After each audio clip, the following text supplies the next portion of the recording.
2024 looks to be another great year for new roller coasters.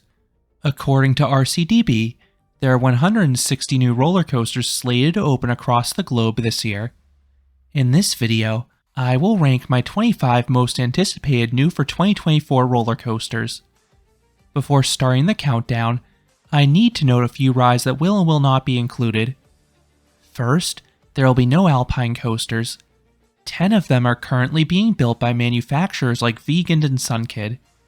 These coasters are consistently enjoyable as they wind their way down hillsides, but layouts have not been provided for these, so I cannot accurately compare them to the 25 rides on the list.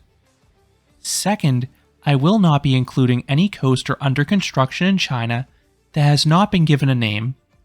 We've seen several projects like this over the years get delayed or cancelled. I want to focus on rides that have a high likelihood of opening this year. Third, and related to that, I will not be including Mad Ramp Peak or the SFX coaster at Genting Skyworld. These two dynamic attractions creations look intriguing, but they have been delayed for years and they still have no confirmed opening date.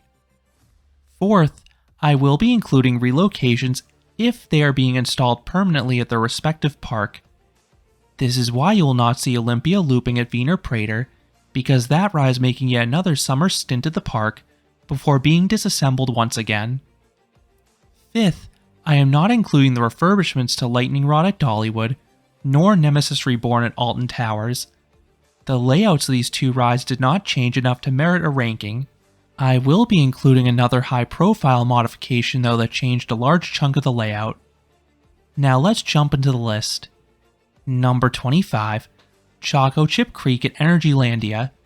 This Vekoma mine train was built years ago, but it's finally opening this year as part of the new Sweet Valley area, and it gives the park a much-needed family coaster with a long ride experience, as this coaster will have 3 lift hills. The initial POV from the park didn't show too much theming, but the twists and turns should be enjoyable for all ages. Number 24, the Gerstlauer Inverted Infinity Coaster at Parque del Cafe. This is the second ride of its kind, but it will be wildly different than the prototype in Storm. This one will feature a lift hill and a tamer layout.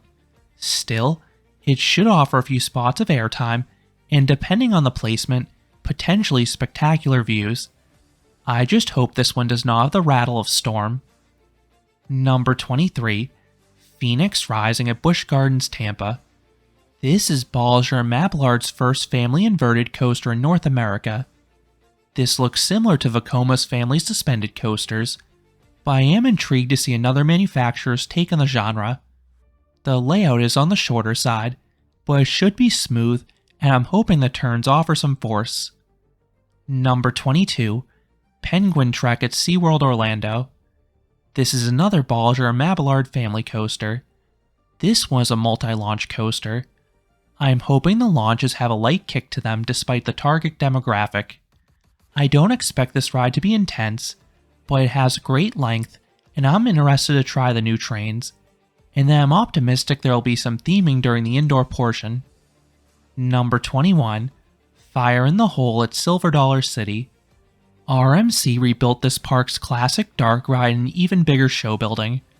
The ride pays homage to the former, as there are similar scenes, just upgraded, and there's onboard audio which makes the dialogue much easier to hear. Then the ride still culminates in a series of drops. I've heard the airtime is not nearly as wild as it used to be, but it still looks to be a fun finale. Number 20, Georgia Surfer at Six Flags Over Georgia. The first Intamin Ultra Surf looks like one of their half-pipe coasters, but significantly upgraded.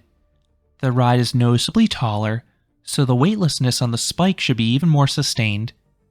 Then there's a bunny hill in between the spikes that should give some sweet airtime, especially when you spin and take it sideways or backwards. And the splash effect should be enjoyable for those both on and off ride. Number 19, Go Zimba at Serengeti Park. This RES Air loop has been delayed, but it finally looks set to open in 2024. This is essentially a Gerstlauer Skyfly, but on a track. We have not seen how quickly or easily the vehicles will rotate, but this ride potentially could technically offer the most inversions of any coaster out there. Number 18. Thunderbolt at Peony Playland. This was formerly Senza Fiato at Miragica. I always heard this was the weakest Intamin accelerator coaster. It was small and short, but it looked to have some decent pops of airtime, and Zamperla refurbished the ride with an LSM launch, and I'm intrigued to see just how powerful it is. Number 17. Jungle Rush at Dreamworld. This is the prototype Vekoma Switchback coaster. It looks to have a thrill level of a family coaster, but it is advertised as having a dozen airtime moments and a turntable that enables both forwards and backwards motion. Add in some nice theming, and this ride looks like an absolute winner. Number 16. Minecart Madness at Universal Studios Japan. This Donkey Kong themed coaster should be a visual spectacle. This will be the prototype boom coaster, meaning the train travels along a fake set of rails, so it'll look like you jump the track at a few points. Combined with all the theming, this should be a really neat experience. I don't expect it to be too intense though. Number 15. Fiana Force at Emerald Park. This is the second Vekoma suspended thrill coaster, and it should have a similarly dynamic layout to the prototype in Hals Oberkampf. This ride will also interact with a family boomerang, while offering a layout with some floater airtime and fun floaty inversions. And unlike the company's older inverts, this ride should be glossy smooth. Number 14. Wiener Looping at Wiener Prater. This Mack Big Dipper looks short but sweet. The first drop in Speed Hill should have awesome airtime. Then the last two inversions look to have fantastic hang time. The final helix looks pretty dull, but maybe the edge seats will offer some surprise forces there. Number 13. AllAmerican Triple Loop at Indiana Beach.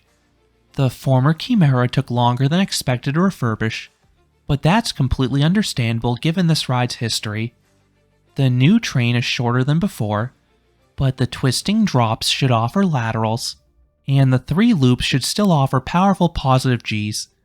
I am slightly worried the turns at the end could be a bit tamer than before with the shorter trains, but this should still be the best remaining Schwarzkopf in operation. Number 12. Iron Menace at Dorney Park. This is one of the smaller B&M dive coasters, but it looks to have better pacing than most. There's no mid-course brake run, and the 4 inversions occur in a row. The Immelman and tilted loop should offer strong positive Gs. Then the 0G roll and corkscrew look to have sweet hang time. But the highlight will undoubtedly be the beyond vertical plunge at the start. The floater airtime should be plentiful and sustained. Number 11. Spitfire at Six Flags Qiddiya. This Intamin launch coaster is short but exciting. The swing launch could feel like that of Pantheon, complete with a bunny hill and a large spike. Then this ride does not have a standard top hat. Instead, it is an inverted top hat. Depending on the speed, it could offer some incredible hang time. The ride is about over at that point, but the entry into the brake run could offer another spot of negative Gs. Number 10. Top Thrill 2 at Cedar Point. Zamperla's conversion of Top Thrill Dragster is an intriguing ride. The initial LSM launch is significantly milder than before, but a backwards launch at speeds in excess of 100 miles per hour should certainly be thrilling. Then the strata-sized spike should offer incredible views and weightlessness. I then am optimistic that the giant top hat will be even better than before. Hopefully the airtime is strong, and since the train has a higher center of gravity, the laterals could be even more pronounced in the descent. This coaster is still short, but it is longer than it was previously because of the multi-pass launch. Number 9. Flash Vertical Velocity at Six Flags Great Adventure. This is the first Vekoma Super Boomerang in the Western Hemisphere, and it looks like an exciting attraction. There are several launches, both forwards and backwards. The spike should offer some weightlessness. Then the main layout should offer some airtime pops. I think the rides higher on this list will be better in this department though. I am most excited for the 2 inversions. Both the stalled Immelman and the barrel roll look fantastic, and it'll be an absolute treat experiencing a layout this dynamic going backwards. Number 8. Bobcat at Great Escape. I'm glad this park is finally getting another quality coaster to pair with Comet. This is a small-scale gravity group wood coaster. These rides always deliver good negative Gs, and this layout specifically has a lot of similarities to Timber at Wallaby Roan Alps. I personally have not ridden that ride, but it has gotten rave reviews for its ejector airtime, and I expect Bobcat to ride similarly. Number 7. Mahuka at Wallaby Roan Alps. Intamin's second generation hot racer looks considerably better than Big Dipper. This one focuses far more on airtime. The hills come in rapid fire succession, so hopefully some of them can reach the ejector range. Then the coaster also throws in 2 launches that should have some yank, and 3 inversions, which should get you out of your seat in some capacity, and the ride is being paired with some nice theming as a bonus. Number 6. Colossus at Six Flags Qiddiya. This GCI hybrid's full layout is not known, but it is advertised as having a record 30 different airtime moments, despite being just 2,600 feet or 800 meters long. The quantity of airtime is certainly astounding, but hopefully the quality is there as well. I am a bit concerned about the Infinity Flyer trains though. The lap bars and Zambezi Zinger got quite tight by the end, and this could detract from the negative Gs. Number 5. Hala Madrid at Real Madrid World. This large GCI wood coaster was standing but not operating for years, but it finally opened a few weeks ago. Like the aforementioned Colossus, this is an airtime-centric layout with over 24 spots of airtime. I am a bit surprised by the short train, but the Millennium Flyer restraint should make it easier to experience the airtime. Number 4. Iron Rattler at Six Flags Qiddiya. This will be the first next-generation tilt coaster from Vekoma, and it looks amazing. The tilt feature alone looks great, but that's especially true when it leads into a hyper-sized drop. But this isn't just a one-trick pony. The ride looks to have a handful of airtime hills, and 5 disorienting inversions, including a double barrel roll. Number 3. Hyperia at Thorpe Park. This Mack hypercoaster looks like an absolute powerhouse. The first drop looks like one of the best drops in the world between its height, steepness, and late 180-degree twist. The subsequent Immelman and final hills look like they'll offer some good ejector airtime. That outer bank into the barrel roll down drop looks really unique, and it could have some odd forces. Then the dive loop looks to have incredible hang time. You hang there for an eternity. All the elements look amazing. The ride is just on the shorter side. Number 2. Voltron at Europa Park. The prototype Mack Striker coaster looks amazing. It has multiple launches, including a bizarre beyond vertical one that transitions into a top hat. Then this coaster has 6 additional inversions, many of which look like they'll lift you out of your seat. And this coaster should have several strong moments of ejector airtime as well. While I am more excited for the individual elements of Hyperia, the sheer length and thematic elements give Voltron the edge. And coming in at number 1 is Falcons Flight at Six Flags Qiddiya. This Intamin creation will shatter nearly every notable coaster record when it opens. It will be the world's tallest, fastest, and longest coaster when it opens. The outward leg looks like your average Intamin Hyper, which is a great ride on its own, but the second half looks absolutely berserk. You have a gigantic drop down a cliff that also includes a launch. Then there's a colossal camelback taller than King Dakar on its own, and it could offer the most sustained airtime moment of any ride. Then I'm expecting the rest of the ride to have forces like Formula Rossa or Millennium Force, with some floaty hills and drawn-out turns, but that'll be incredible between the speed and visuals. So those are my 25 most anticipated roller coasters opening in 2024. Now it is possible some of these rides may be delayed into 2025, but hopefully all of these open, and I hope to ride a handful of them this year. What is your most anticipated coaster this year? Let me know down in the comments.